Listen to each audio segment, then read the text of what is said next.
Hi friends, Sahari റേസിൻ്റെ മറ്റൊരു ക്ലാസ്സിലേക്ക് സ്വാഗതം. അപ്പോൾ നമ്മൾ കഴിഞ്ഞ ക്ലാസ്സിൽ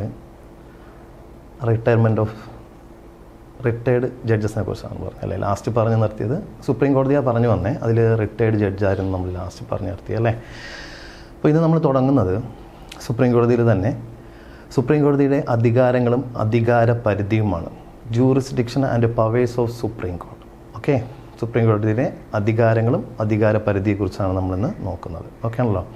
സോ അതിൽ ആദ്യ പോയിൻ്റ് ഒറിജിനൽ ജൂറിസ്ഡിക്ഷൻ. ഓക്കെ ആണല്ലോ. ഒറിജിനൽ ജൂറിസ്ഡിക്ഷൻ എന്ന് പറഞ്ഞാൽ സുപ്രീം കോടതിയുടെ തനതധികാരം സുപ്രീം കോടതിയുടെ തനതധികാരം.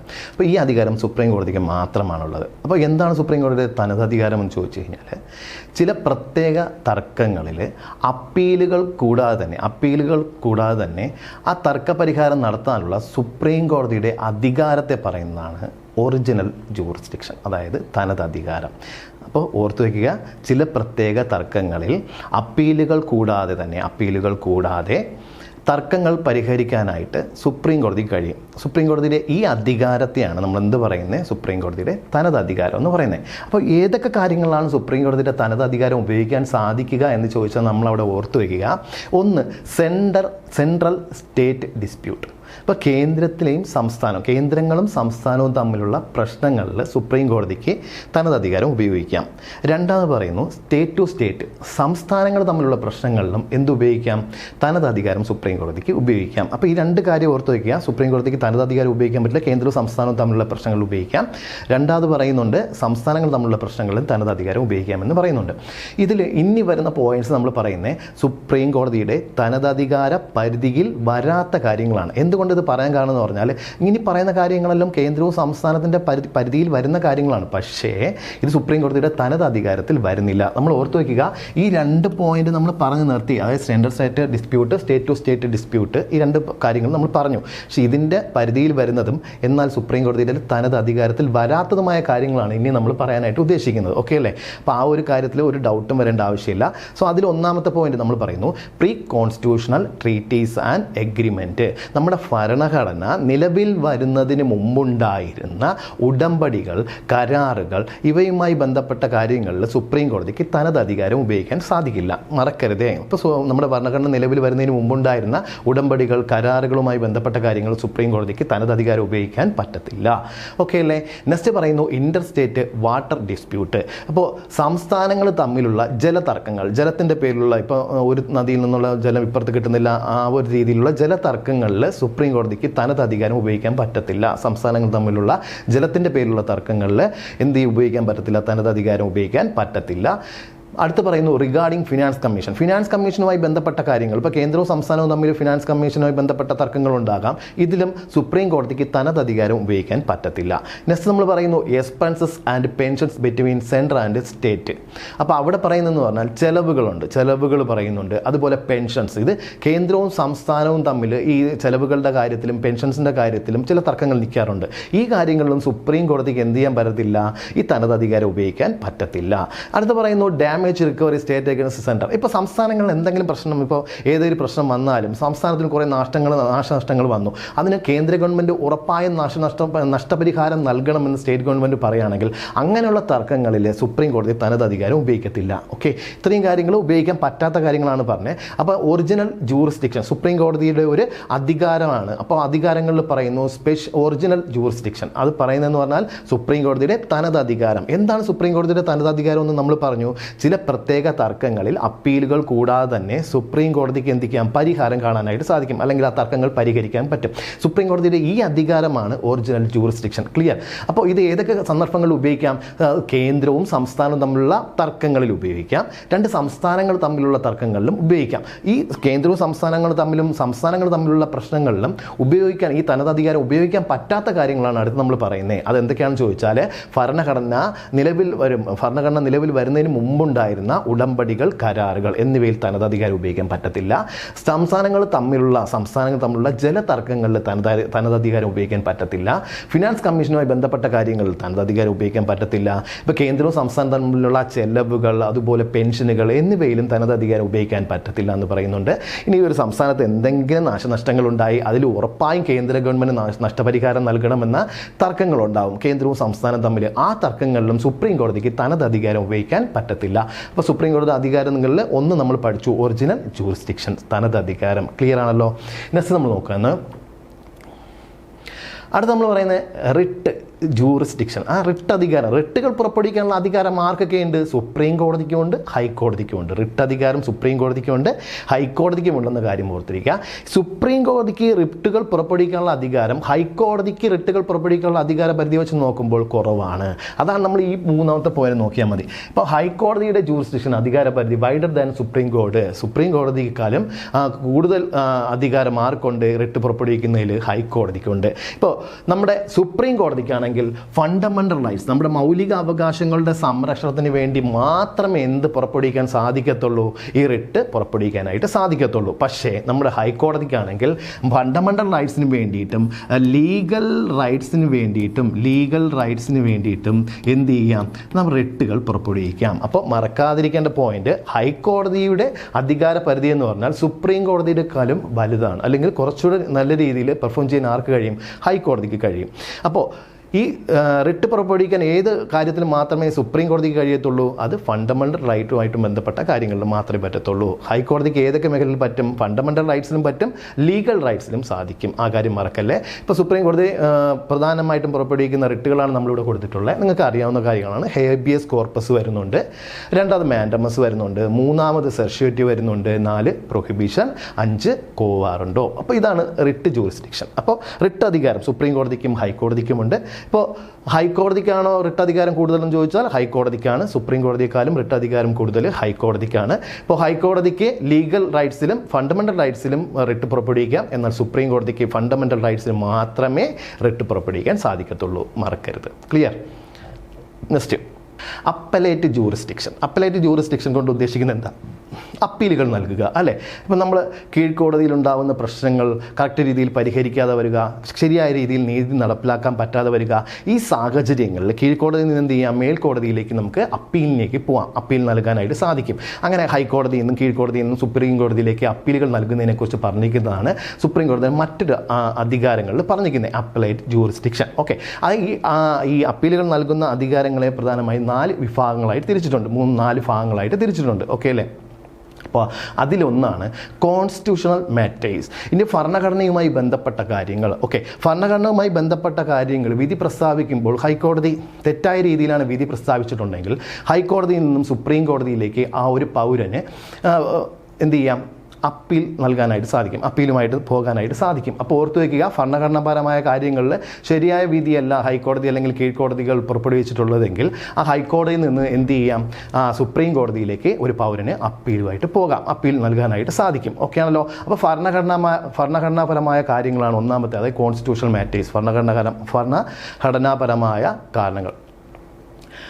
രണ്ടാമത് നമ്മൾ പറയുന്നു സിവിൽ മാറ്റേഴ്സ്, സിവിൽ കാര്യങ്ങളാണ്. സിവിൽ കേസുകളൊക്കെ എന്തൊക്കെയാണെന്ന് നമുക്കറിയാം. ചെറിയ ചെറിയ കേസുകളാണ് സിവിൽ കേസിൻ്റെ അകത്തൊക്കെ വരുന്നതെന്ന് പറഞ്ഞു കഴിഞ്ഞാൽ, ഇപ്പോൾ റെൻറ്റിൻ്റെ കാര്യമായിട്ട് ബന്ധപ്പെട്ട പ്രശ്നങ്ങൾ, അല്ലെങ്കിൽ ഭൂമി ഇടപാടുകളുമായിട്ട് ബന്ധപ്പെട്ട പ്രശ്നങ്ങൾ, സിവിൽ കേസുകൾ, നമ്മുടെ ശരിക്കും നമ്മൾ റെൻറ്റ് കൊടുത്തില്ല എന്നുള്ള കേസുകൾ, ശരിക്കും ഭൂമി വാങ്ങുന്ന സമയത്ത് ചെറിയ കാശിൻ്റെ ഇടപാടുകൾ എന്തെങ്കിലും വരുന്നത്, അങ്ങനെ സിവിൽ ചെറിയ കേസുകൾ. അപ്പോൾ ഇങ്ങനെയൊക്കെ വരുന്ന കേസുകളിൽ, സിവിൽ കേസുകളിൽ ഇപ്പോൾ ഹൈക്കോടതി പറയാണ്, ഇപ്പം ഈ കേസിൽ സുപ്രീം കോടതിയുടെ വിധി ആവശ്യമാണ്, അല്ലെങ്കിൽ ഇതിൽ ഉന്നയിച്ചിട്ടുള്ള ചോദ്യങ്ങളിൽ കറക്റ്റായിട്ടൊരു ഉത്തരം നൽകാൻ സുപ്രീം കോടതിക്ക് മാത്രമേ സാധിക്കത്തുള്ളൂ. ഇങ്ങനെയുള്ള കേസുകളിൽ, സിവിൽ കേസുകളിൽ നമുക്ക് എന്ത് ചെയ്യാം?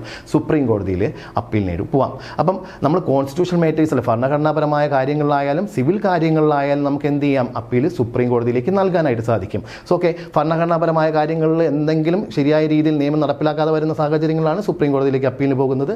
സിവിൽ കാര്യങ്ങളിൽ ശരിയായ രീതിയിൽ നടപ്പിലാക്കാൻ കഴിയാതെ വരുന്ന സാഹചര്യത്തിലും സുപ്രീം കോടതിയുടെ നിർദ്ദേശം ആവശ്യമായി വരുന്ന സാഹചര്യങ്ങളിലും ഇതിൽ ഈ സിവിൽ കേസുകളിൽ ഉന്നയിച്ചിരിക്കുന്ന ചോദ്യങ്ങൾക്ക് ശരിയായ മറുപടി നൽകാൻ സുപ്രീം കോടതിക്ക് കഴിയുമെന്ന സാഹചര്യത്തിൽ എന്ത് ചെയ്യാം, ഈ കാര്യങ്ങളിലും അപ്പീൽ സുപ്രീം കോടതിയിലേക്ക് കൊണ്ടുപോകാനായിട്ട് സാധിക്കും. നെക്സ്റ്റ് വരുന്നതെന്ന് പറഞ്ഞാൽ ക്രിമിനൽ മാറ്റേഴ്സ്, ക്രിമിനൽ കേസുകളുണ്ട്. ക്രിമിനൽ കേസുകൾ വരുമ്പോൾ അതിൽ പറയുന്നതെന്ന് പറഞ്ഞാൽ ഡെത്ത് സെൻറ്റൻസ്.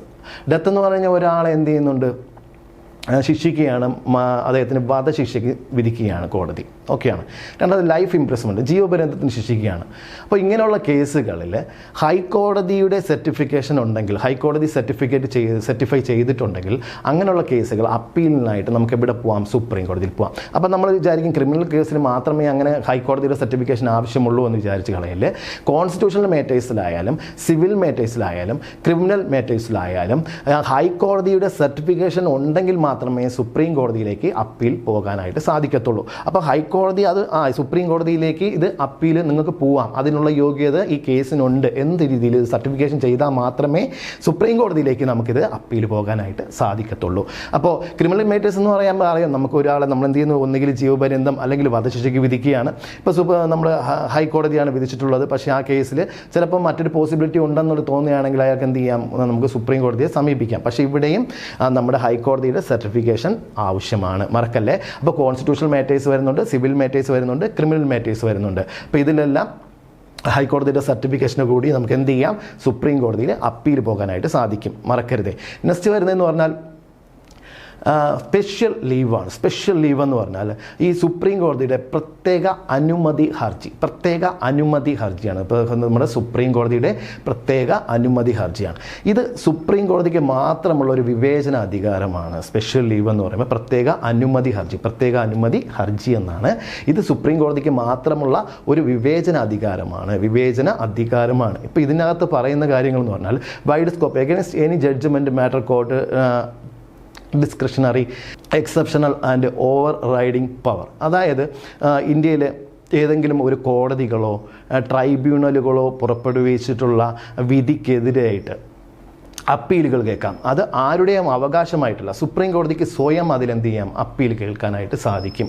അപ്പം ഒരാൾ അപ്പീൽ കൊണ്ട് നൽകിയിട്ടല്ല ആ പവർ ഉപയോഗിക്കുന്നത്. സുപ്രീം കോടതി സ്വയം എന്ത് ചെയ്യുന്നുണ്ട്, ആ അപ്പീലുകൾ കേൾക്കാനായിട്ട് തീരുമാനിക്കുന്നുണ്ട്. ആ ഒരു ഇതിലാണ് സ്പെഷ്യൽ ലീവ് പറയുന്നത്. ഓക്കെ അല്ലേ. അത് പ്രത്യേക അനുമതി ഹർജി എന്നാണ് പറയപ്പെടുന്നത്. ഇത് സുപ്രീം കോടതിക്ക് മാത്രമുള്ള വിവേചന അധികാരമാണ്. എന്താണെന്ന് ചോദിച്ചു കഴിഞ്ഞാൽ ഇന്ത്യയിലെ ഹൈക്കോടതികളാകാം, മറ്റേതൊരു കോടതികളാകാം, അതുപോലെ ട്രൈബ്യൂണലുകളാകാം, വിധി പ്രഖ്യാപിച്ച കേസിൽ അപ്പീലുകൾ കേൾക്കാനുള്ള സുപ്രീം കോടതിയുടെ അധികാരമാണ് ഇതിൽ പറയുന്നത്, സ്പെഷ്യൽ ലീവിൽ. ഓക്കെ ആണല്ലോ, പ്രത്യേക അനുമതി ഹർജി. ഓക്കെ.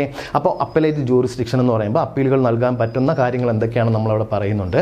അതിൽ പ്രധാനപ്പെട്ടതായിട്ട് constitution matters, civil matters, civil criminal കേസുകൾ, കോൺസ്റ്റിറ്റ്യൂഷൻ ഭരണഘടനാ ലംഘനവുമായി ബന്ധപ്പെട്ട കേസുകളിലെല്ലാം എന്ത് ചെയ്യാം, നമുക്ക് ഹൈക്കോടതിയിൽ നിന്ന് സുപ്രീം കോടതിയിലേക്ക് അപ്പീലിന് പോകാം. സോ അപ്പീലിന് പോകുന്ന സമയം എന്ത് ചെയ്യണം, ഹൈക്കോടതി സർട്ടിഫിക്കറ്റ് ചെയ്യണം. എന്താണ്, ആ കേസ് സുപ്രീം കോടതിയിൽ പോകാൻ യോഗ്യമാണ് എന്ന രീതിയിൽ ഒരു സർട്ടിഫിക്കേഷൻ നൽകണം, എന്നാൽ മാത്രമേ പോകാൻ സാധിക്കത്തുള്ളൂ. ഇനി സ്പെഷ്യൽ ലീവ് എന്ന് പറഞ്ഞാൽ സുപ്രീം കോടതിയുടെ പ്രത്യേക അനുമതി ഹർജിയാണ്. ഇത് സുപ്രീം കോടതിക്ക് മാത്രമായിട്ടുള്ള വിവേചന അധികാരമാണ്. എന്താണ് ഇതിൽ പറഞ്ഞിരിക്കുന്നതെന്ന് ചോദിച്ചു കഴിഞ്ഞാൽ, ഇത് നമ്മുടെ ഇന്ത്യയിലെ ഏതൊരു കോടതിയും ട്രൈബ്യൂണലുകളും വിധി പ്രഖ്യാപിച്ച കേസിന്മേൽ അപ്പീൽ കേൾക്കാനുള്ള, സ്വയമേ തന്നെ എന്ത് ചെയ്യാം, സുപ്രീം കോടതിക്ക് അപ്പീൽ കേൾക്കാനുള്ള ആ അവകാശം അല്ലെങ്കിൽ അധികാരമാണ് സ്പെഷ്യൽ ലീവ് എന്ന് പറഞ്ഞാൽ. ഓക്കെ അല്ലേ, പ്രത്യേക അനുമതി ഹർജി. ഓക്കെ ആണല്ലോ. അപ്പലേറ്റ് ജൂറിസ്ഡിക്ഷൻ ക്ലിയർ ആണേ. ഓക്കെ. അഡ്വൈസറി ജൂറിസ്ഡിക്ഷനിൽ പറയുന്നത് പ്രസിഡന്റിന് സുപ്രീം കോടതിയോട് ഉപദേശം തേടാനുള്ള അധികാരത്തെക്കുറിച്ചാണ് പറയുന്നത്. അപ്പോൾ അധികാരം എന്തൊക്കെ കാര്യങ്ങളിലാണ് ഉപദേശം തേടാറുള്ളതെന്ന് ചോദിക്കുമ്പോൾ നമ്മൾ പറയാണ് ക്വസ്റ്റ്യൻ ഓഫ് ലാ, അത് നിയമത്തെക്കുറിച്ചുള്ള കാര്യങ്ങൾ, ഭരണഘടനയെക്കുറിച്ചുള്ള കാര്യങ്ങളിൽ എന്തെങ്കിലും കാര്യങ്ങൾ അറിയണമെങ്കിൽ ചോദിക്കാം. ഫാക്ട് അബൌട്ട് പബ്ലിക് ഇമ്പോർട്ടൻസ്, പൊതുവായ കാര്യങ്ങൾ, പബ്ലിക്കിന് ഏറ്റവും ഇമ്പോർട്ടൻ്റ് ആയിട്ടുള്ള കാര്യങ്ങളെക്കുറിച്ച് അറിയണമെങ്കിലും സുപ്രീം കോടതിയുടെ ഉപദേശം ആർക്ക് തേടാം, രാഷ്ട്രപതിക്ക് തേടാനായിട്ട് സാധിക്കും. അപ്പോൾ ഇത് ഉറപ്പായിട്ടും ഉപദേശം തേടണമെന്നോ ഉറപ്പായിട്ടും ഈ ഉപദേശത്തിന് മറുപടി സുപ്രീം കോടതി നൽകണമെന്നോ ഇല്ല. എന്നാൽ ഭരണഘടന നിലവിൽ വരുന്നതിന് മുമ്പുള്ള ഉടമ്പടികളെക്കുറിച്ചോ കരാറുകളെക്കുറിച്ചാണ് സുപ്രീം കോടതിയോട് രാഷ്ട്രപതി ഉപദേശം തേടുന്നതെങ്കിൽ ആ ഉപദേശം അല്ലെങ്കിൽ അതുമായി ബന്ധപ്പെട്ട കാര്യങ്ങൾ കൃത്യമായി തന്നെ സുപ്രീം കോടതി രാഷ്ട്രപതിക്ക് പറഞ്ഞു കൊടുത്തിരിക്കണം എന്ന് പറയുന്നുണ്ട്. ഓക്കെ അല്ലേ. ഭരണഘടന നിലവിൽ വരുന്നതിന് മുമ്പുള്ള ഉടമ്പടികൾ കരാറുകളെക്കുറിച്ചാണ് ഇപ്പോൾ രാഷ്ട്രപതി സുപ്രീം കോടതിയോട് ഉപദേശം തേടുന്നതെങ്കിൽ ആ ഉപദേശം അതുമായി ബന്ധപ്പെട്ട കാര്യങ്ങൾ കൃത്യമായി തന്നെ രാഷ്ട്രപതിക്ക് പറഞ്ഞു കൊടുക്കണം എന്ന് പറയപ്പെടുന്നുണ്ട്. ഓക്കെ. ഇത്രയാണ് അഡ്വൈസറി ജൂറിസ്ഡിക്ഷൻ്റെ അകത്ത് വരുന്നത്. അഡ്വൈസറി ജൂറിസ്ഡിക്ഷനിൽ വരുന്ന കാര്യങ്ങൾ ഇത്രയുമാണ്. Next A court of record. അപ്പോൾ കോർട്ട് ഓഫ് റെക്കോർഡിനകത്ത് വരുന്നതെന്ന് പറഞ്ഞാൽ ജഡ്ജ്മെൻറ്റ്സ് ആൻഡ് പ്രൊസീഡിങ്സ് ആക്ട്സ്.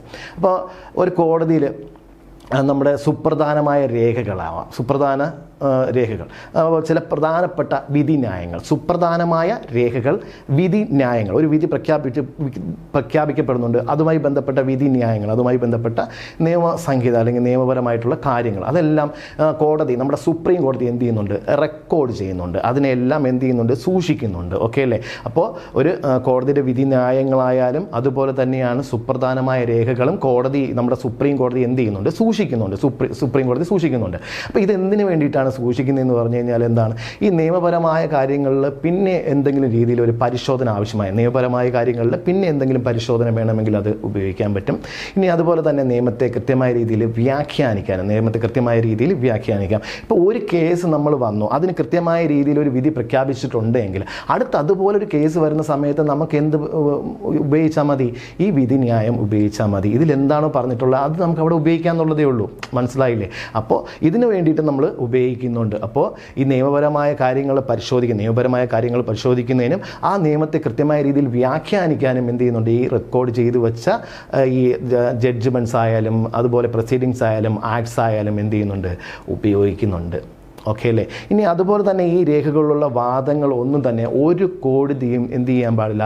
തിരസ്കരിക്കാൻ പാടില്ല. കാരണം ഏത് നിയമപ്രകാരം അല്ലെങ്കിൽ ഒരു വാദം കേട്ടു, ആ വാദത്തിന് ഒരു ശിക്ഷ വിധിച്ചിട്ടുണ്ട്, അപ്പം അത് പ്രകാരം ഏത് കോടതിയിൽ ഒരു കേസ് വന്നാലും ഈ വാദത്തിനനുസരിച്ച് വേണം അവിടെ ശിക്ഷ വിധിക്കേണ്ടത്. മനസ്സിലായില്ലേ? അപ്പോൾ ഈ രേഖയിലുള്ള വാദങ്ങളെ ഒരു കോടതിയും എന്ത് ചെയ്യാൻ പാടില്ല? തിരസ്കരിക്കാൻ പാടില്ല. Court of record. ഓക്കെ അല്ലേ? Court of record. അപ്പോൾ കോർട്ട് ഓഫ് റെക്കോർഡ് എന്ന് പറഞ്ഞു കഴിഞ്ഞാൽ നമ്മൾ ജസ്റ്റ് ഒന്ന് ഓർത്ത് വയ്ക്കുക. എന്താണെന്ന് ചോദിച്ചു കഴിഞ്ഞാൽ സുപ്രധാന രേഖകളും വിധി ന്യായങ്ങളും സുപ്രീം കോടതി എന്ത് ചെയ്യുന്നുണ്ട്? സൂക്ഷിക്കുന്നുണ്ട്. എന്തിനു വേണ്ടിയിട്ടാണ്? നിയമപരമായ പരിശോധനകൾക്കും വ്യാഖ്യാനങ്ങൾക്കും നിയമപരമായ രീതിയിൽ പരിശോധിക്കുക. ഈ എന്തൊക്കെയാണ് ആ വിധിയിൽ വന്നിട്ടുള്ള പരിശോധന, പിന്നെ ആർക്കെങ്കിലും അത് പഠിക്കണമെന്നുണ്ടെങ്കിൽ അതെടുത്ത് പരിശോധിക്കാം. അതുപോലെ തന്നെയാണ് ഇതിനെ വ്യാഖ്യാനിക്കുക, ആ നിയമത്തെ കൃത്യമായ രീതിയിൽ എന്തൊക്കെയാണെന്നുള്ള കാര്യത്തിൽ വ്യാഖ്യാനിക്കാനും ഇതെന്ത് ചെയ്യുന്നുണ്ട്? സഹായിക്കുന്നുണ്ട്. ഇന്ത്യയിലെ ഒരു കോടതിയും ഈ രേഖയിലെ രേഖയിൽ എന്തൊക്കെ വാദങ്ങൾ ഉണ്ടായിട്ടുണ്ടോ അതിനെ ഒന്നും എന്ത് ചെയ്യാൻ പാടില്ല? തിരസ്കരിക്കാൻ പാടില്ല എന്ന് പറയുന്നുണ്ട്. ഓക്കെ അല്ലേ? അപ്പോൾ ഇത് ലീഗൽ റെഫറൻസിന് വേണ്ടിയിട്ടാണ് ഉപയോഗിക്കുന്നത്. Cannot be questioned in any court. ഈ വാദങ്ങളെ ഒരു കോർട്ടും എന്ത് ചെയ്യാൻ പാടില്ല? ക്വസ്റ്റ്യൻ ചെയ്യാൻ പാടില്ല, അല്ലെങ്കിൽ തിരസ്കരിക്കാൻ പാടില്ല. ഇത്രയാണ് ഈ കോർട്ട് ഓഫ് റെക്കോർഡ് എന്നുള്ളതിൽ വരുന്നത്. ക്ലിയർ അല്ലേ? Court of record. Okay. Next judicial review. നമ്മൾ ആദ്യം പറയുന്ന കീ ഫാക്ടേഴ്സിൽ നമ്മളത് പറഞ്ഞിട്ടുണ്ടായിരുന്നു അല്ലേ? കീ ഫാക്ടേഴ്സിലാണോ റോൾ ഓഫ് ജുഡീഷ്യറിയിൽ നമ്മൾ പറഞ്ഞിട്ടുണ്ട് ജുഡീഷ്യൽ റിവ്യൂ. സോ നമ്മൾ ആ ജുഡീഷ്യൽ റിവ്യൂ നമുക്കറിയാം, അത് തന്നെയാണ് ആൾറെഡി നമ്മൾ പഠിച്ചിട്ടുണ്ട്. എന്നാലും നമ്മളിവിടെ 6ാമത്തെ സുപ്രീം കോടതിയുടെ അധികാരമായിട്ട് ജുഡീഷ്യൽ റിവ്യൂ പറയുന്നുണ്ട്. Constitutional validity of La and executive orders both central and state government. ഇവിടെ പറയുന്നതെന്ന് പറഞ്ഞാൽ സെൻട്രൽ ഗവൺമെൻറ്റോ സ്റ്റേറ്റ് ഗവൺമെൻറ്റോ പുതുതായിട്ട് രൂപീകരിച്ച നിയമങ്ങൾ രൂപീകരിക്കാറുണ്ട്. നമ്മുടെ പാർലമെൻറ്റും നമ്മുടെ കേരള നിയമസഭ എടുക്കാൻ നമുക്ക് ഉദാഹരണം പുതിയ നിയമങ്ങളൊക്കെ രൂപീകരിക്കാറുണ്ട് തന്നല്ലോ. അതുപോലെ തന്നെയാണ് നമ്മുടെ എക്സിക്യൂട്ടീവ്, നമ്മുടെ കാര്യനിർവഹണ വിഭാഗം പ്രത്യേക ഉത്തരവുകൾ പുറപ്പെടുവിക്കാറുണ്ട്, അല്ലെങ്കിൽ അവർ പുതിയ നിയമങ്ങൾ രൂപീകരിക്കാറുണ്ട്. എക്സിക്യൂട്ടീവ് കാര്യനിർവഹണ വിഭാഗം പുതിയ നിയമങ്ങൾ രൂപീകരിക്കാറുണ്ട്, അതുപോലെ ഉത്തരവുകൾ പുറപ്പെടുവിക്കാറുണ്ട്. അപ്പോൾ എക്സിക്യൂട്ടീവിൻ്റെ ഓർഡേഴ്സ്, ഉത്തരവുകളും നിയമങ്ങളും അത് കേന്ദ്ര ഗവൺമെൻറ് സംസ്ഥാന ഗവൺമെൻറ് പുതുതായി രൂപീകരിക്കുന്ന നിയമങ്ങളാകാം. ഇവയെല്ലാം നമ്മുടെ ഭരണഘടനയ്ക്ക് വിരുദ്ധമാണെങ്കിൽ അതിനെ പുനർപരിശോധിച്ച് അത് വിരുദ്ധമാണെന്ന് തോന്നിക്കഴിഞ്ഞാൽ, ഭരണഘടനയ്ക്ക് വിരുദ്ധമാണ് അല്ലെങ്കിൽ ജനാധിപത്യത്തിന് എതിരാണ് എന്ന് തോന്നിക്കഴിഞ്ഞാൽ ഈ സുപ്രീം കോടതിക്ക് എന്ത് ചെയ്യാം? ആ നിയമങ്ങളെ നിരോധിക്കാനായിട്ട് സാധിക്കും. ഇങ്ങനെയുള്ള സുപ്രീം കോടതിയുടെ അധികാരമാണ് ജുഡീഷ്യൽ റിവ്യൂ. ഓക്കെ അല്ലേ? Judicial review. ഓക്കെയാണ്? ക്ലിയർ ആണ്? ജുഡീഷ്യൽ റിവ്യൂ ഇത്രയേ ഉള്ളൂ. നമ്മൾ ആൾറെഡി പറഞ്ഞിട്ടുള്ളതാണ്. നമ്മൾ റോൾ ഓഫ് ജുഡീഷ്യറി പറഞ്ഞിട്ടുണ്ട്. നമ്മൾ ഒന്നുകൂടെ അത് ആവർത്തിച്ചു ജുഡീഷ്യൽ റിവ്യൂവിൽ പറയുന്ന ഇങ്ങനെ എത്തുള്ളൂ. Scope both central and state government, central government state government പാസ്സായിക്കൊണ്ടുവരുന്ന നിയമങ്ങൾ, അപ്പോൾ ആ നിയമങ്ങളും നമ്മുടെ കാര്യനിർവഹണ വിഭാഗം പുറപ്പെടുവിക്കുന്ന ഉത്തരവുകളാകാം, നിയമങ്ങളാകാം, അതിനെയൊക്കെ പുനർപരിശോധിച്ച് അത് ജനാധിപത്യത്തിന് എതിരാണെങ്കിൽ, അത് നമ്മുടെ ഭരണഘടനാ വിരുദ്ധമാണെങ്കിൽ ആ നിയമങ്ങളെ നിരോധിക്കാനുള്ള സുപ്രീം കോടതിയുടെ അധികാരമാണ് ജുഡീഷ്യൽ റിവ്യൂ. ക്ലിയർ അല്ലേ? ക്ലിയർ ആണ്. ഓക്കെ. ഞാൻ അടുത്ത് പറയുന്നത് constitutional interpretation. Constitutional okay, spelling error ഉണ്ട്, കുഴപ്പമില്ല. കോൺസ്റ്റിറ്റ്യൂഷണൽ ഇൻ്റർപ്രിട്ടേഷൻ അതിനകത്ത് പറയുന്നത് എന്താണെന്ന് ചോദിച്ചു കഴിഞ്ഞാൽ ഭരണഘടനയുടെ വ്യാഖ്യാനത്തെക്കുറിച്ചാണ് പറയുന്നത്. അപ്പോൾ നമ്മുടെ ഭരണഘടനയെ വ്യാഖ്യാനിക്കാനുള്ള അധികാരം സുപ്രീം കോടതിക്കാണ്. അപ്പോൾ മറക്കല്ലേ, ഭരണഘടനയെ വ്യാഖ്യാനിക്കാനുള്ള അധികാരം, അതായത് ഭരണഘടന എന്താണെന്ന് പറഞ്ഞു കൊടുക്കാനുള്ള അധികാരം, അല്ലെങ്കിൽ കൃത്യമായ നിർവചനം നൽകാനുള്ള അധികാരം സുപ്രീം കോടതിക്കാണെന്ന കാര്യം മറക്കരുതേ. സുപ്രീം കോടതിക്കാണ് അൾട്ടിമേറ്റ് ഇൻ്റർപ്രറ്റർ ഓഫ് കോൺസ്റ്റിറ്റ്യൂഷൻ എന്നാണ് അറിയപ്പെടുന്നത്. അപ്പോൾ കോൺസ്റ്റിറ്റ്യൂഷണൽ ഇൻ്റർപ്രിട്ടേഷൻ നമ്മുടെ സുപ്രീം കോടതിക്ക് പറയുന്നു. സോ നമ്മുടെ ഭരണഘടനയെ വിശദീകരിക്കാൻ വ്യാഖ്യാനിക്കാനുള്ള അധികാരം ആർക്കേ ഉള്ളൂ? സുപ്രീം കോടതിക്കാണ് ഉള്ളതെന്ന് പറയുന്നുണ്ട്. ഓക്കെ ആണല്ലോ, സുപ്രീം കോടതിക്കാണ് ഉള്ളത്. ആണ് അതിൻ്റെ അകത്ത് പറഞ്ഞിട്ടുള്ള കാര്യങ്ങൾ. അൾട്ടിമേറ്റ് ഇൻ്റർപ്രറ്റർ ഓഫ് കോൺസ്റ്റിറ്റ്യൂഷൻ, ഭരണഘടനയെ വ്യാഖ്യാനിക്കാനുള്ള അധികാരം ആർക്കേ ഉള്ളൂ? സുപ്രീം കോടതിക്ക് മാത്രമാണ് ഉള്ളതെന്ന കാര്യമാണ് പറഞ്ഞിരിക്കുന്നത്. ഓക്കെ അല്ലേ? ഗൈഡഡ് ബൈ ഡോക്ട്രിൻസ് എന്ന് പറയുന്നുണ്ട്. ഓക്കെ അല്ലേ? അവിടെ തത്വങ്ങളെ ശരിയായ രീതിയിൽ നിർവചനം നൽകുക. പ്രധാനപ്പെട്ട തത്വങ്ങൾക്ക് നിർവചനം നൽകുന്നു, അല്ലെങ്കിൽ ആ തത്വങ്ങളെ ഗൈഡ് ചെയ്യുന്നു, സംരക്ഷിച്ച് കൊണ്ടുപോകുന്നത് ആര് തന്നെയാണ്? സുപ്രീം കോടതിയാണ്. അല്ലെങ്കിൽ ഈ ഭരണഘടനയിൽ പറഞ്ഞിരിക്കുന്ന തത്വങ്ങൾക്കനുസരിച്ച് നിയമങ്ങൾ നടപ്പിലാക്കുന്നത് നമ്മുടെ സുപ്രീം കോടതിയാണ്. ഓക്കെ അല്ലേ? ഇത് നിയമങ്ങൾ പറഞ്ഞിരിക്കുന്ന തത്വങ്ങൾ, അതിനകത്ത് പറഞ്ഞിരിക്കുന്ന തത്വങ്ങൾക്കനുസരിച്ച് അതിനെ ഗൈഡ് ചെയ്ത് കൊണ്ടുപോകുന്നതാണ്, സംരക്ഷിച്ച് കൊണ്ടുപോകുന്നത്, അല്ലെങ്കിൽ ശരിയായ രീതിയിൽ നടപ്പിലാക്കുന്നത് സുപ്രീം കോടതിയാണ്. അപ്പോൾ ഇതിൻ്റെ മെയിൻ ഇതിൽ നമുക്ക് പറയാനാണെങ്കിൽ കോൺസ്റ്റിറ്റ്യൂഷണൽ ഇൻ്റർപ്രിട്ടേഷൻ എന്ന് പറഞ്ഞാൽ ഭരണഘടനയെ വ്യാഖ്യാനിക്കാനുള്ള അധികാരം സുപ്രീം കോടതിക്കാണ്. ക്ലിയർ? നെക്സ്റ്റ് അതർ പവേഴ്സാണ്. സുപ്രീം കോടതിയുടെ മറ്റ് അധികാരങ്ങളാണ്, അല്ലെങ്കിൽ കഴിവുകൾ. അത് എന്തൊക്കെ രീതിയിൽ അവർക്ക് ഉപയോഗിക്കാം എന്നാണ് പറയുന്നത്. Election dispute of president and vice president. ഈ നമ്മുടെ പ്രസിഡന്റിൻ്റെയും വൈസ് പ്രസിഡന്റിൻ്റെയും ഇലക്ഷനുമായി ബന്ധപ്പെട്ട്, അവരുടെ തെരഞ്ഞെടുപ്പുമായി ബന്ധപ്പെട്ടുണ്ടാകുന്ന പ്രശ്നങ്ങൾക്ക് പരിഹാരം കാണുന്നത് ആരാന്ന് ചോദിച്ചു കഴിഞ്ഞാൽ നമ്മുടെ സുപ്രീം കോടതിയാണ്. മറക്കല്ലേ, പ്രസിഡന്റിൻ്റെയും വൈസ് പ്രസിഡന്റിൻ്റെയും അവരുടെ അവരുടെ തെരഞ്ഞെടുപ്പുമായി ബന്ധപ്പെട്ടുണ്ടാകുന്ന പ്രശ്നങ്ങൾക്ക് പരിഹാരം കാണുന്നത് ആരാന്ന് ചോദിച്ചു കഴിഞ്ഞാൽ അത് സുപ്രീം കോടതിയാണ്. Next, reference of president conduct behaviour UPSC chairman and member guilty removal. Okay, അപ്പോൾ അവിടെ എന്ന് പറയുമ്പോൾ നമ്മൾ പറയുന്ന പോയിന്റ് ഇത്രയേ ഉള്ളൂ. UPSCയിലെ ചെയർമാനെയും അംഗങ്ങളെയും രാഷ്ട്രപതിയാണ് നീക്കം ചെയ്യുന്നത്. പക്ഷേ ആ നീക്കം ചെയ്യുമ്പോൾ സുപ്രീം കോടതിയുടെ നിർദ്ദേശപ്രകാരമാണ് ആ അംഗങ്ങളെ നീക്കം ചെയ്യുന്നത്. അപ്പോൾ നിർദ്ദേശം എന്ന് പറഞ്ഞാൽ വെറുതെ അല്ല. ഈ അംഗങ്ങൾക്കെതിരെ ഒരു പരാതി ഉയർന്നു കഴിഞ്ഞാൽ ആ പരാതി അന്വേഷിച്ച് റിപ്പോർട്ട് നൽകുന്നത് സുപ്രീം കോടതിയാണ്. അന്വേഷണ റിപ്പോർട്ട് എന്ത് ചെയ്യുന്നുണ്ട്? സുപ്രീം കോടതി രാഷ്ട്രപതിക്ക് നൽകുന്നു. ആ റിപ്പോർട്ടിനെ അടിസ്ഥാനമാക്കി രാഷ്ട്രപതി അംഗങ്ങളെ പിരിച്ചുവിടുന്നു. അപ്പോൾ UPSCയിലെ ചെയർമാനെ അംഗങ്ങളെ നീക്കം ചെയ്യുന്നത് രാഷ്ട്രപതി, പക്ഷേ അതിന് വേണ്ട നിർദ്ദേശം നൽകുന്നത് സുപ്രീം കോടതിയാണെന്നാണ് പറഞ്ഞിരിക്കുന്നത്. ക്ലിയർ? പക്ഷേ അവിടെ നമ്മൾ ഓർക്കുക, അവർക്കെതിരെ ഒരു പരാതി, UPSC ചെയർമാൻ അംഗങ്ങൾക്ക് ഒരു പരാതി വരുന്നുണ്ട്. ആ സുപ്രീം കോടതി അന്വേഷിച്ച് ആ റിപ്പോർട്ട് രാഷ്ട്രപതിക്ക് നൽകുന്നുണ്ട്. ആ റിപ്പോർട്ടിനെ അടിസ്ഥാനമാക്കി രാഷ്ട്രപതി അംഗങ്ങളെ നീക്കം ചെയ്യുന്നു. അപ്പോൾ രാഷ്ട്രപതിക്ക് നിർദ്ദേശം നൽകുന്ന അധികാരം ആർക്കുണ്ടെന്ന് പറയുന്നു? സുപ്രീം കോടതിക്ക്. അതാണ് മെയിനായിട്ട് പറഞ്ഞിട്ടുള്ളത്. ഓക്കെയാണ്. Next, self correcting agency power to review its own judgement. ഇപ്പോൾ സുപ്രീം കോടതി നേരത്തെ പുറപ്പെടുവിച്ച ഒരു വിധി നിർണ്ണയമുണ്ട്, വിധി പ്രസ്താവനയുണ്ട്. അതിനെ പുനർപരിശോധിക്കാൻ, വീണ്ടും ഒന്നുകൂടെ അത് ശരിയാണോ തെറ്റാണോ എന്നുള്ള രീതിയിൽ പുനർപരിശോധിക്കാനുള്ള അധികാരം സുപ്രീം കോടതിക്കുണ്ട്. അവരുടെ തന്നെ വിധിയാണ്. അതിനെ എന്ത് ചെയ്യുന്നുണ്ട്? അത് വീണ്ടും എന്ത് ചെയ്യുന്നു? പുനർപരിശോധിക്കാനുള്ള അധികാരം സുപ്രീം കോടതിക്കുണ്ട് എന്നാണ് പറയുന്നത്. ഓക്കെ ആണല്ലോ. Next, withdraw case from high court and dispose it എന്ന് പറഞ്ഞാൽ ഹൈക്കോടതിയിൽ ഒരുപാട് കേസുകൾ എന്ത് ചെയ്യും? കെട്ടിക്കിടക്കുന്നുണ്ടാവാം, ഒരുപാട് കേസുകളുണ്ടാവാം. അതിനെല്ലാം എന്ത് ചെയ്യുന്നുണ്ട്? ഒന്നുകിലും അതിനെല്ലാം പിൻവലിക്കും. ആ പിൻവലിക്കാനായിട്ട് സുപ്രീം കോടതി അങ്ങനെയുള്ള കേസുകളെ ഒന്നുകിൽ പിൻവലിക്കും. അല്ലാന്നുണ്ടെങ്കിൽ ഹൈക്കോടതിയിലുള്ള കേസുകൾ സുപ്രീം കോടതി എന്ത് ചെയ്യുന്നുണ്ട്? കേസുകൾ തീർപ്പാക്കുന്നുണ്ട്. ഹൈക്കോടതിയിൽ ഉള്ള കേസുകൾ സുപ്രീം കോടതി തീർപ്പാക്കുന്നു. അപ്പോൾ ഈ അധികാരം സുപ്രീം കോടതിക്ക് പറഞ്ഞിട്ടുണ്ട്. Withdraw case from high court and dispose it. ഹൈക്കോടതിയിൽ നിലവിലുള്ള കേസുകൾ, അത് ഒരുപാട് കേസുകൾ അങ്ങനെ നിൽക്കുകയാണെങ്കിൽ അതിൽ ചില കേസുകൾ എന്ത് ചെയ്യുന്നുണ്ട്? പിൻവലിക്കുന്നുണ്ട്. അതുപോലെ ചില കേസുകൾ എന്ത് ചെയ്യുന്നുണ്ട്? ഹൈക്കോടതിയിലെ കേസുകൾ സുപ്രീം കോടതി തീർപ്പാക്കുന്നുണ്ട്. Okay, binding on all courts. അപ്പം നമ്മുടെ ഈ സുപ്രീം കോടതി പാസ്സാക്കുന്ന നിയമങ്ങൾ എല്ലാ കോടതിക്കും ബാധകമാണ്. ലാ binding on all courts. Okay, binding on all courts. Okay, binding all courts. Okay, ലാ ബൈൻഡിങ് ഓൺ ആൾ കോർട്സ് ആണ്. അപ്പോൾ ഈ നിയമം, നമ്മുടെ സുപ്രീം കോടതി പാസ്സാക്കുന്ന നിയമങ്ങൾ എല്ലാ കോടതിയിലും, ഇന്ത്യയിലെ എല്ലാ കോടതിക്കും ബാധകമാണ് എന്നാണ് പറയുന്നത്. അതുപോലെ തന്നെയാണ് ഇന്ത്യയിലെ എല്ലാ കോടതികളും അതുപോലെ തന്നെ ട്രൈബ്യൂണലുകളും നമ്മുടെ സുപ്രീം കോടതിയുടെ നിയന്ത്രണത്തിലാണ് വരുന്നത്. ഓക്കെ ആണല്ലോ? ഇന്ത്യയിലെ എല്ലാ കോടതികളും അതുപോലെ ട്രൈബ്യൂണലുകളും ഏതിൻ്റെ നിയന്ത്രണത്തിൽ വരുന്നുണ്ടെന്ന് പറയുന്നുണ്ട്? സുപ്രീം കോടതിയുടെ നിയന്ത്രണത്തിൽ വരുന്നുണ്ട്. അത് judicial superintendence and control over all other courts. എല്ലാ കോർട്സ് ആയാലും, ഇവിടെ കോർട്സ് എന്ന് മാത്രമേ പറഞ്ഞിട്ടുള്ളൂ, ഇനി ട്രൈബ്യൂണലുകളായാലും ശരി തന്നെ അത് ഏതിൻ്റെ നിയന്ത്രണത്തിൽ വരുന്നു? സുപ്രീം കോടതിയുടെ നിയന്ത്രണത്തിലാണ് വരുന്നത്. ഓക്കെ ആണല്ലോ? അപ്പോൾ നമ്മൾ 8 പവേഴ്സാണ്, നമ്മൾ സുപ്രീം കോടതിയുടെ 8 പവേഴ്സാണ് പറഞ്ഞത്. സോ നമ്മൾ ഓർത്തു വയ്ക്കുക, നമ്മൾ പറഞ്ഞ കാര്യങ്ങൾ എന്തൊക്കെയാണ്? സുപ്രീം കോടതിയുടെ അധികാരങ്ങളും അധികാര പരിധി എന്നൊരു ഭാഗമാണ് നമ്മൾ പറയുന്നത്. അതിൽ ആദ്യം പറഞ്ഞു ഒറിജിനൽ ജൂറിസ്ഡിക്ഷൻ. ഒറിജിനൽ ജൂറിസ്ഡിക്ഷൻ എന്ന് പറയുമ്പോൾ തനതധികാരം, സുപ്രീം കോടതിയുടെ തനതധികാരം. അപ്പോൾ തനതധികാരം എന്താണെന്ന് ചോദിച്ചു കഴിഞ്ഞാൽ ചില പ്രത്യേക തർക്കങ്ങളിൽ അപ്പീലുകൾ കൂടാതെ തന്നെ സുപ്രീം കോടതി കേസുകൾ പരിഗണിക്കുന്നുണ്ട്. ഇത് ഈ അധികാരം, സുപ്രീം കോടതി ഈ അധികാരമാണ് തനതധികാരം. ഇത് ഏതൊക്കെ കാര്യങ്ങൾ ഉപയോഗിക്കുന്നു ചോദിച്ചാൽ സെൻട്രൽ സ്റ്റേറ്റ് ഡിസ്പ്യൂട്ട്, കേന്ദ്രവും സംസ്ഥാനവും തമ്മിലുള്ള തർക്കങ്ങളിൽ ഉപയോഗിക്കുന്നുണ്ട്. അതുപോലെ സംസ്ഥാനങ്ങൾ തമ്മിലുള്ള പ്രശ്നങ്ങളിൽ ഉപയോഗിക്കുന്നുണ്ട്. അപ്പോൾ കേന്ദ്ര സംസ്ഥാന പ്രശ്നങ്ങളിൽ വരുന്നതും എന്നാൽ തനതധികാരം ഉപയോഗിക്കാൻ പറ്റാത്ത കാര്യങ്ങളാണ് നമ്മൾ പിന്നെ പരിചയപ്പെട്ടത്. അതിലൊന്നാണ് pre constitutional treaties and agreements. അത് ഭരണഘടന നിലവിൽ വരുന്നതിന് മുമ്പായിട്ടുള്ള ഉടമ്പടികളും കരാറുകളും. ഇൻ്റർസ്റ്റേറ്റ് വാട്ടർ ഡിസ്പ്യൂട്ട്, സംസ്ഥാനങ്ങൾ തമ്മിലുള്ള ജലതർക്കങ്ങൾ. ഇനി റിഗാർഡിംഗ് ഫിനാൻസ് കമ്മീഷനുമായിട്ട് ബന്ധപ്പെട്ട കാര്യങ്ങൾ. Expense and pension between central and state. അപ്പോൾ ചെലവുകളും പെൻഷനുമായിട്ട് ബന്ധപ്പെട്ട് കേന്ദ്രവും സംസ്ഥാനവും തമ്മിലുള്ള പ്രശ്നങ്ങളിൽ തനതധികാരം ഉപയോഗിക്കാൻ പറ്റത്തില്ല. Damage recovery, state against central. ഇപ്പോൾ സംസ്ഥാനത്തിന് എന്തെങ്കിലും പ്രശ്നങ്ങൾ നേരിട്ടോ, എന്തെങ്കിലും പ്രശ്നങ്ങൾ വളരെ, അതായത് ഇപ്പോൾ നമുക്ക് വെള്ളപ്പൊക്കമോ അതൊക്കെ വരാം, പക്ഷേ ചെറിയ ചെറിയ തീപിടുത്തങ്ങളാകാം, ഒരു ചെറിയ ചെറിയ ഡാമേജുകൾ. ഓക്കെ, ഈ പ്രശ്നങ്ങൾക്കെല്ലാം നഷ്ടപരിഹാരം കേന്ദ്രം നൽകണമെന്ന പ്രശ്നം എപ്പോഴും എന്ത് ചെയ്യാം? വലുതാകാം ചെറുതാകാം, പ്രശ്നങ്ങൾ എന്താകാം. അപ്പോൾ പ്രശ്നങ്ങൾ കേന്ദ്രവും സംസ്ഥാനവും തമ്മിൽ നടക്കും. അതിൽ തനതധികാരം സുപ്രീം കോടതിക്ക് എന്ത് ചെയ്യാൻ പറ്റത്തില്ല? ഉപയോഗിക്കാൻ പറ്റത്തില്ല. Next writ ജൂറിസ്ഡിക്ഷനാണ്.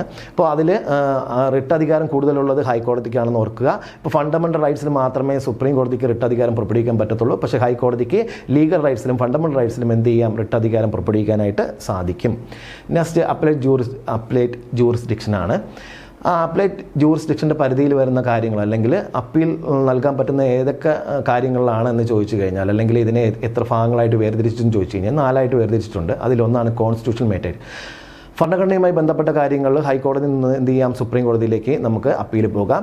സിവിൽ കേസുകളിൽ നമുക്ക് എന്ത് ചെയ്യാം? ഹൈക്കോടതിയിൽ നിന്ന് സുപ്രീം കോടതിയിലേക്ക് അപ്പീൽ പോകാം. ക്രിമിനൽ കേസുകളിൽ നമുക്ക് എന്ത് ചെയ്യാം? ഹൈക്കോടതിയിൽ നിന്ന് സുപ്രീം കോടതിയിലേക്ക് അപ്പീലിന് പോകാനായിട്ട് സാധിക്കും. സോ ഈ കേസുകളിലെല്ലാം തന്നെ ഹൈക്കോടതിയുടെ സർട്ടിഫിക്കേഷൻ ഉണ്ടെങ്കിൽ മാത്രമേ നമുക്ക് എന്ത് ചെയ്യാൻ പറ്റത്തുള്ളൂ? നമുക്ക് അപ്പീലിന് പോകാനായിട്ട് സാധിക്കത്തുള്ളൂ എന്ന കാര്യം കൂടെ ഓർത്തു വയ്ക്കുക. അടുത്ത് നമ്മൾ പറഞ്ഞു സ്പെഷ്യൽ ലീവാണ്. സ്പെഷ്യൽ ലീവ് എന്ന് പറഞ്ഞാൽ സുപ്രീം കോടതിയുടെ പ്രത്യേക അനുമതി ഹർജിയാണ്. ഇത് സുപ്രീം കോടതിക്ക് മാത്രമുള്ളൊരു അധികാരമാണ്. അതെങ്ങനെ അറിയപ്പെടുന്നു? സുപ്രീം കോടതിയുടെ വിവേചന അധികാരമായിട്ടാണ് അറിയപ്പെടുന്നത്. ഓക്കെ അല്ലേ? അപ്പോൾ ഇതിൽ പറയുന്നതെന്ന് പറഞ്ഞാൽ ഇന്ത്യയിൽ ഏതൊരു കോടതികളാകാം, ട്രൈബ്യൂണലിലാകാം, പുറപ്പെടുവിച്ച വിധികൾക്ക് എതിരായി സുപ്രീം കോടതിക്ക് എന്ത് ചെയ്യാം? അപ്പീലുകൾ കേൾക്കാം. ഈ കേസിൽ അപ്പീലുകൾ കേൾക്കാനുള്ള ഓർഡർ പുറപ്പെടുവിക്കുക, അല്ലെങ്കിൽ അപ്പീൽ കേൾക്കാനുള്ള സുപ്രീം കോടതിയുടെ അധികാരമാണ് ഈ സ്പെഷ്യൽ ലീവ് എന്ന് പറയുന്നത്. നെക്സ്റ്റ് അഡ്വൈസറി ജൂറിസ്ഡിക്ഷനാണ് വരുന്നത്. ഉപദേശാധികാരം. ഹൈക്കോടതി, നമ്മുടെ പ്രസിഡന്റ് സുപ്രീം കോടതിയുടെ ഉപദേശം തേടാം. ഏതൊക്കെ കാര്യങ്ങളിലാണ്? ഇപ്പോൾ പബ്ലിക്കുമായിട്ട് ബന്ധപ്പെട്ട പൊതു കാര്യങ്ങൾ, അതിൽ നിയമവുമായി ബന്ധപ്പെട്ട കാര്യങ്ങൾ, അല്ലെങ്കിൽ ഭരണഘടനയുമായി ബന്ധപ്പെട്ട കാര്യങ്ങളിൽ പ്രസിഡന്റിന് എന്ത് ചെയ്യാം? സുപ്രീം കോടതിയുടെ ഉപദേശം തേടാനായിട്ട് സാധിക്കുമെന്ന് പറയുന്നുണ്ട്.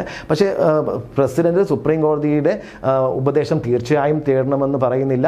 അതുപോലെ തന്നെ ഈ ഉപദേശം കറക്റ്റായിട്ട് സുപ്രീം കോടതി നൽകണമെന്ന് പറയുന്നില്ല. എന്നാൽ ഭരണഘടന നിലവിൽ വരുന്നതിന് മുമ്പ് ഉള്ള ഉടമ്പടികൾ, അതുപോലെ തന്നെ കരാറുകളുമായി ബന്ധപ്പെട്ട കാര്യങ്ങളിൽ ഇപ്പോൾ ഒരു ചോദ്യം പ്രസിഡന്റ് ചോദിച്ചു കഴിഞ്ഞാൽ അതുമായി ബന്ധപ്പെട്ട ഉപദേശം, അതുമായി ബന്ധപ്പെട്ട കാര്യങ്ങൾ കൃത്യമായി തന്നെ പ്രസിഡന്റിന് എന്ത് ചെയ്യും? സുപ്രീം കോടതി പറഞ്ഞു കൊടുക്കണം എന്ന് പറയുന്നുണ്ട്. Okay, next A court of record. A court of record എന്ന് പറയുമ്പോൾ എന്താണ് നമ്മൾ അതിൻ്റെ ഉള്ളിൽ പറഞ്ഞതെന്ന് പറഞ്ഞു കഴിഞ്ഞാൽ, സുപ്രീം കോടതി സുപ്രധാന രേഖകളും അതുപോലെ തന്നെ വിധി ന്യായങ്ങളും എന്ത് ചെയ്യുന്നുണ്ട്? സൂക്ഷിക്കുന്നുണ്ട്. അതെന്തിനു വേണ്ടിയിട്ടാണ്? നിയമപരമായ കാര്യങ്ങൾ പരിശോധിക്കുന്നതിലേക്ക് വേണ്ടിയിട്ടാണ്.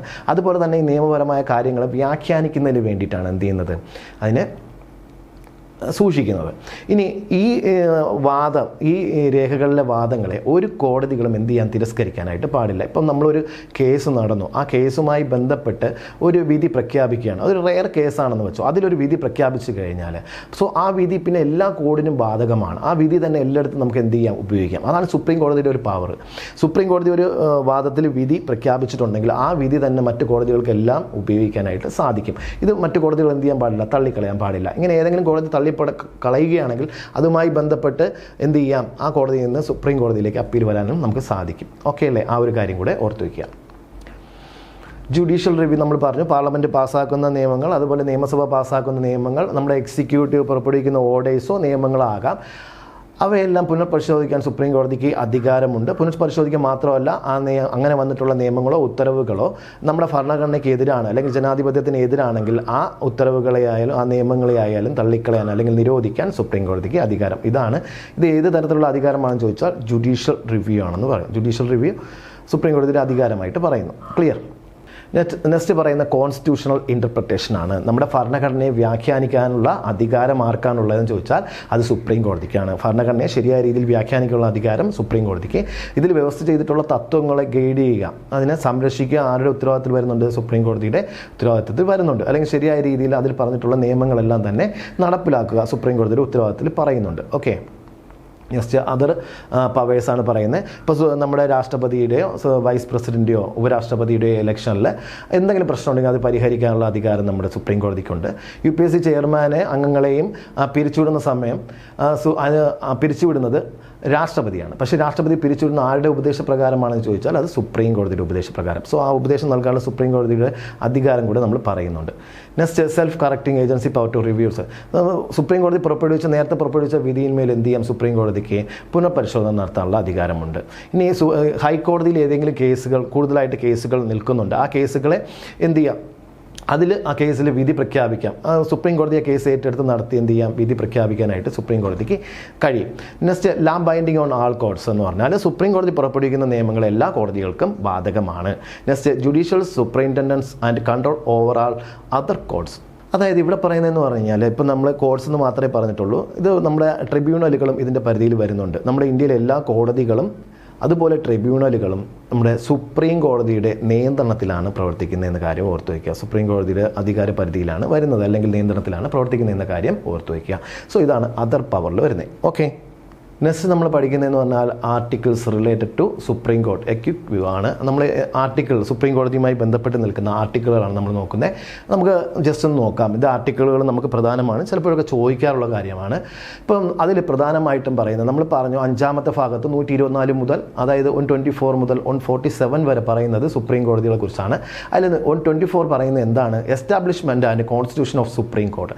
സുപ്രീം കോടതിയുടെ രൂപീകരണം, അവയുടെ ഘടനയെക്കുറിച്ചൊക്കെ പറഞ്ഞിരിക്കുന്നത് 124ാമത്തെ ആർട്ടിക്കിളാണ്. ഓക്കെ, 124ാമത്തെ ആർട്ടിക്കിളിൽ പറഞ്ഞിരിക്കുന്നത് സുപ്രീം കോടതിയുടെ രൂപീകരണം, അവയുടെ ഘടനയെക്കുറിച്ച് പറയുന്നു.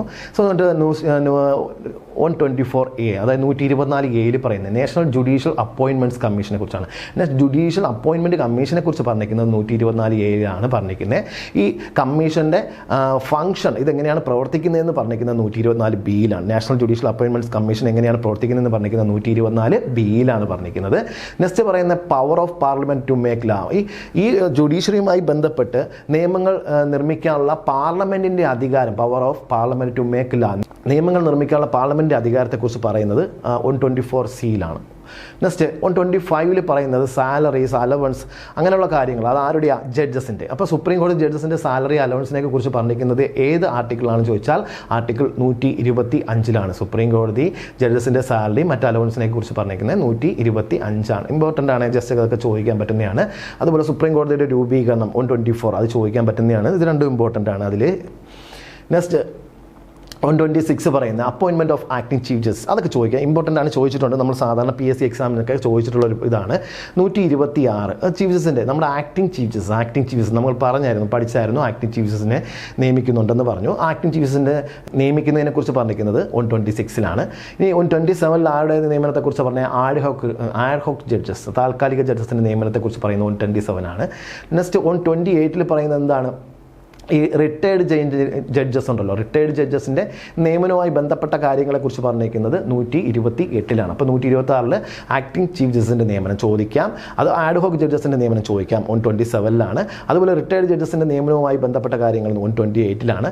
നമ്മളെ 129 supreme court to be court of record. ഇത് കോർട്ട് ഓഫ് റെക്കോർഡ് എന്ന് പറഞ്ഞ കാര്യം ആൾറെഡി നമ്മൾ പറഞ്ഞിട്ടുണ്ട് അല്ലേ. ചില കാര്യങ്ങൾ, നിയമവ്യവസ്ഥകൾ അല്ലെങ്കിൽ വിധിന്യായങ്ങൾ സുപ്രീം കോടതി സൂക്ഷിക്കുന്നു. ഇതൊക്കെ പറഞ്ഞിരിക്കുന്നത് ഏത് ആർട്ടിക്കിളിലാണെന്ന് ചോദിച്ചാൽ ആർട്ടിക്കിൾ 129ലാണ്. പറയുന്നത്. ഇപ്പോൾ ഇവിടെ നമ്മൾ ഓർത്ത് വയ്ക്കുക, ഈ വിധി ന്യായങ്ങൾക്കനുസരിച്ചാണ് മറ്റു കോടതികൾ എന്ത് ചെയ്യുന്നത്, ചില വിധി പ്രസ്താവിക്കുന്നത് തന്നെ, അല്ലെങ്കിൽ മറ്റുള്ള പ്രതികളായി വരുന്നവർക്ക് ശിക്ഷ വിധിക്കുന്നത് ആ വിധി ന്യായങ്ങളെ അടിസ്ഥാനമാക്കിയാണ്, സൂക്ഷിച്ചു വച്ചിരിക്കുന്ന വിധി ന്യായങ്ങളെ അടിസ്ഥാനമാക്കിയിട്ടാണ്, അല്ലെങ്കിൽ ആ രേഖയിൽ പറഞ്ഞിട്ടുള്ള വിധി ന്യായങ്ങളെ അടിസ്ഥാനമാക്കിയാണ്. സോ ഇവിടെ ഒരു പവർ കൂടെ ഉണ്ട് എന്ന് പറഞ്ഞാൽ, റെക്കോർഡ് ഓഫ് ലാ എന്ന് പറയുന്നതിനേക്കാളും ഒരു വ്യക്തിക്ക്, ഒരു പ്രതിയായി വരുന്ന ഒരു വ്യക്തിക്ക് ശിക്ഷ വിധിക്കാനുള്ള അധികാരം കൂടെ അവിടെ പറയുന്നുണ്ട് അല്ലേ, ആ വിധിയിൽ പറയുന്നുണ്ട്. ഓക്കെയാണ്. നെക്സ്റ്റ് 130 പറയുന്നത് എന്താ, സീറ്റ് ഓഫ് സുപ്രീം കോടതി. സീറ്റ് ഓഫ് സുപ്രീം കോടതി, സുപ്രീം കോടതിയുടെ ആസ്ഥാനത്തെക്കുറിച്ച് പറയുന്നത് നമുക്കറിയാം. സുപ്രീം കോടതിയുടെ ആസ്ഥാനം എവിടെയാണ്? ന്യൂഡൽഹിയാണ്. ആസ്ഥാനം എവിടെയാണ്? ന്യൂഡൽഹിയിലാണ് ആസ്ഥാനം. സുപ്രീം കോടതിയുടെ ആദ്യകാല ആസ്ഥാനം എന്ന് പറഞ്ഞാൽ കൊൽക്കട്ടയായിരുന്നു, ആദ്യമായിരുന്നു. പിന്നെ അതെന്ത് ചെയ്തു, ഡൽഹിയിലോട്ട് മാറ്റി. ഡൽഹി നിലവിൽ എവിടെ തന്നെയാണ്? ഡൽഹി തന്നെയാണ്. ഇപ്പോൾ ആ ഒരു കാര്യം ഓർത്തു വയ്ക്കുക, ചിലപ്പോൾ ചോദിക്കാം, ഡൽഹിയാണ് ആസ്ഥാനം. അടുത്ത 131 പറയുന്നത്, 131 എന്താ പറയുന്നത്, നമ്മുടെ ഒറിജിനൽ ജൂറിസ്ഡിക്ഷൻ സുപ്രീം കോടതിയുടെ നമ്മൾ പഠിച്ചു, തനത് അധികാരം പറഞ്ഞിരിക്കുന്നത് ഏത് ആർട്ടിക്കിളിലാണ്? 131 പറഞ്ഞിരിക്കുന്നത്. അത് പ്രധാനമാണ്, ഒറിജിനൽ ജൂറിസ്ഡിക്ഷൻ പ്രധാനമാണ് 131. 131 മറക്കല്ലേ, 131. അപ്പോൾ ഇതിൽ പ്രധാനപ്പെട്ട 126 പ്രധാനപ്പെട്ട ആക്ടിംഗ് ചീഫ് ജസ്റ്റിസിൻ്റെ നിയമനം, 127 പ്രധാനപ്പെട്ട ആഡ് ഹോക്ക് ജഡ്ജസിൻ്റെ നിയമനം പ്രധാനപ്പെട്ടതാണ്. അതുപോലെ റിട്ടയർഡ് ജഡ്ജസിൻ്റെ നിയമനം പ്രധാനപ്പെട്ട 128 പറയുന്നു. കോർട്ട് ഓഫ് റെക്കോർഡ് എന്നുള്ളത് പ്രധാനപ്പെട്ടതാണ് 129. ഒറിജിനൽ ജൂറിസ്ഡിക്ഷൻ ഓഫ് സുപ്രീം കോടതി പറയുന്നു 131 പ്രധാനപ്പെട്ടതാണ്, മറക്കല്ലേ. 131 പ്രധാനമാണ്. 131 പറയുന്നത് എന്താണ്? Exclusive jurisdiction of the supreme court in regard to question as to constitutional validity of central laws. അപ്പോൾ കേന്ദ്ര ഗവൺമെൻറ് പല നിയമങ്ങൾ പാസ്സാക്കാറുണ്ട്. കേന്ദ്ര ഗവൺമെൻറ് കൊണ്ടുവന്നിട്ടുള്ള നിയമങ്ങളുടെ ഭരണഘടനാപരമായ സാധുതയുമായി ബന്ധപ്പെട്ട ചോദ്യങ്ങൾക്ക് ആരാ മറുപടി പറയേണ്ടത്? സുപ്രീം കോടതിയാണ്. അതിനുള്ള അധികാര പരിധിയെക്കുറിച്ച് പറഞ്ഞിരിക്കുന്നത് 131 അപ്പോൾ കേന്ദ്ര നിയമങ്ങളുടെ ഭരണഘടനാ സാധുതയുമായി ബന്ധപ്പെട്ട ചോദ്യങ്ങളിൽ വിധി പ്രഖ്യാപിക്കേണ്ട സുപ്രീം കോടതിയുടെ അധികാരത്തെക്കുറിച്ച് പറഞ്ഞിരിക്കുന്നത് 131 പറയുന്നത്. അപ്പോൾ മറക്കരുതിരിക്കുക, കേന്ദ്ര നിയമങ്ങളുടെ ഭരണഘടനാ സാധുതയുമായി ബന്ധപ്പെട്ട ചോദ്യങ്ങളിൽ വിധി പ്രസ്താവിക്കേണ്ട സുപ്രീം കോടതിയുടെ അധികാരത്തെക്കുറിച്ച് പറഞ്ഞിരിക്കുന്നത് 131 മറന്നു പോരുതേ. നെക്സ്റ്റ് 132 എന്താ പറയുന്നത്?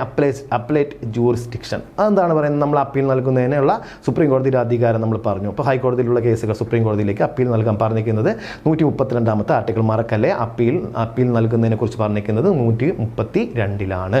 നെക്സ്റ്റ് 133 എന്താ പറയുന്നത്? 132 പറയുന്നതെന്ന് പറഞ്ഞു കഴിഞ്ഞാൽ appellate jurisdiction of supreme court in appeals from high court to in certain cases.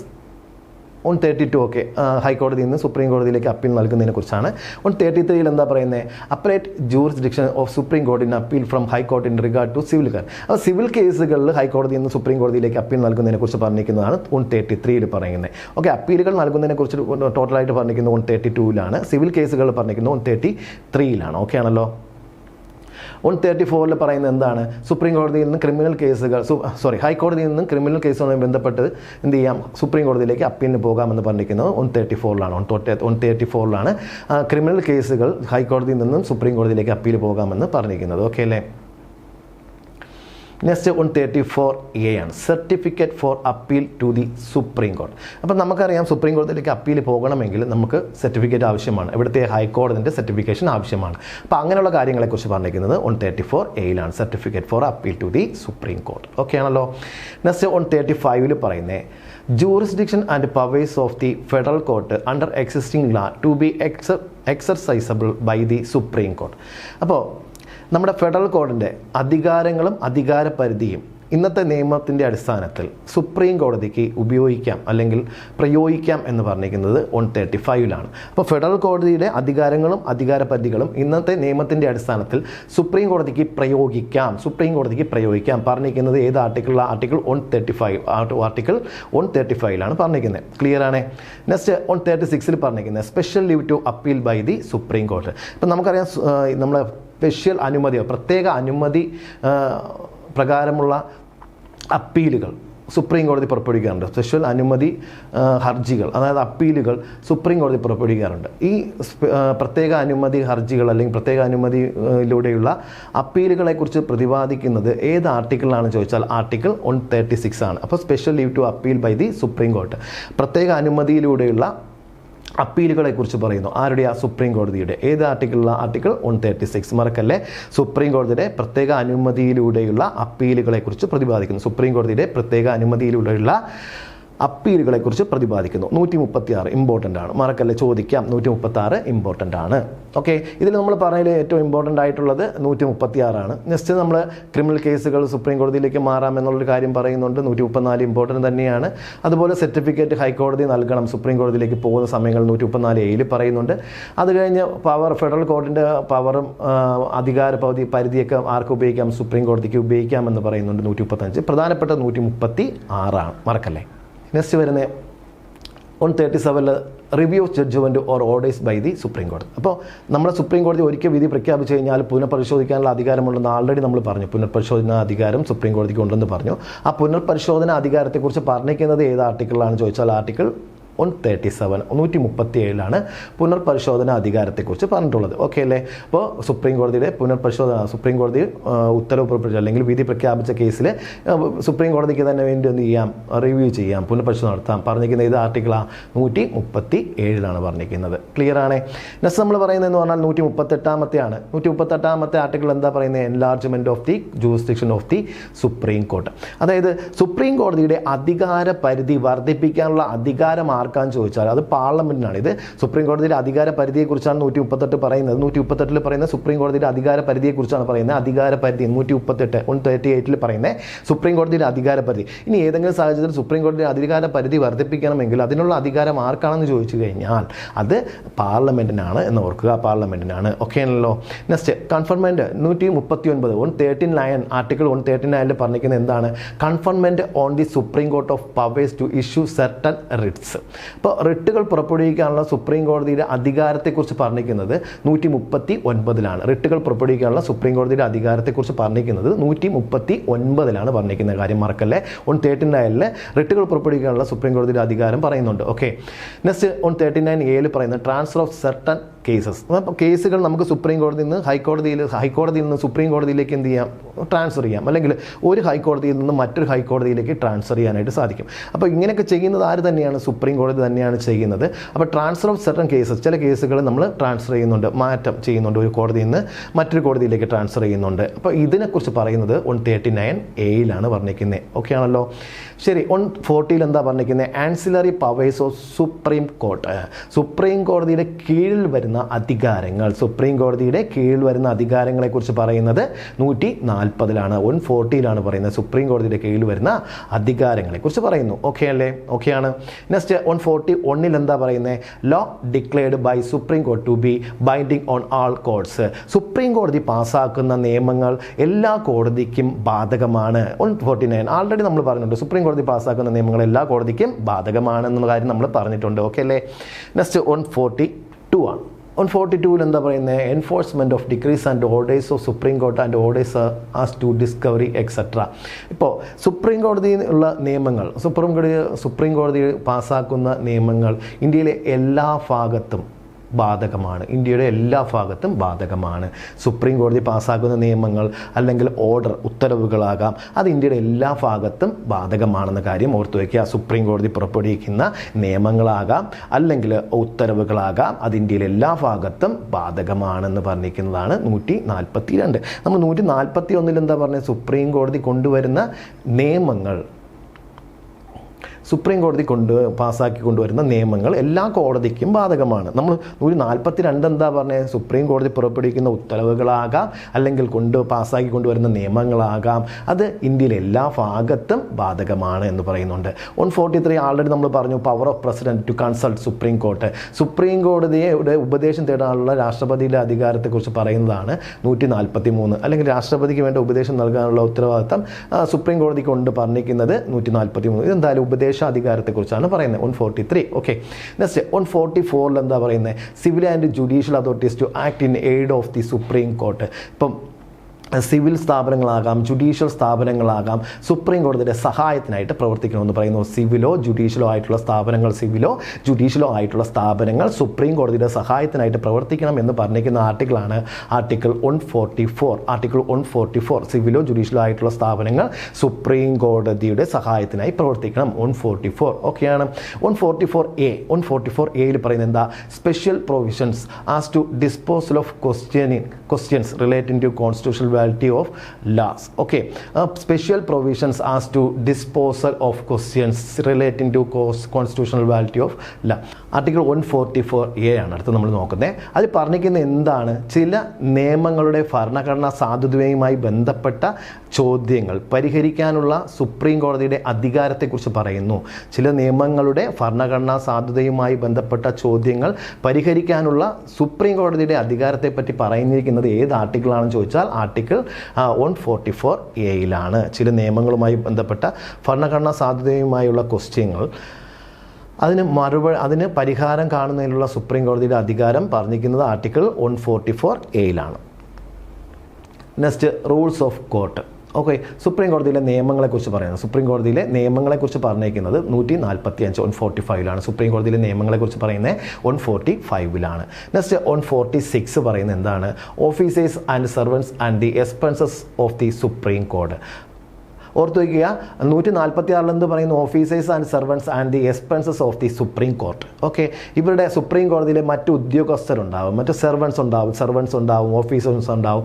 അവരുടെയൊക്കെ നിയമനത്തെക്കുറിച്ചാണ് പറയുന്നത്. ഈ ഓഫീസിനെയും സെർവൻസിനെയൊക്കെ നിയമിക്കുന്നത് സുപ്രീം കോടതിയിലെ ചീഫ് ജസ്റ്റിസ് ആണ് നിയമിക്കുന്നത്. ഓഫീസിനെയും സെർവൻസിനെയൊക്കെ നിയമിക്കുന്നത് ചീഫ് ജസ്റ്റിസ് ആണെന്ന കാര്യം കൂടെ ഓർത്ത് വയ്ക്കുക. സോ ഇവരുടെ നിയമനത്തെക്കുറിച്ച് പറഞ്ഞിരിക്കുന്നത് ഏത് ആർട്ടിക്കിളാണെന്ന് ചോദിച്ചാൽ ആർട്ടിക്കിൾ 146 147 അതായത് 147 വരുമ്പോൾ എന്ത് പറയുന്നുണ്ട്?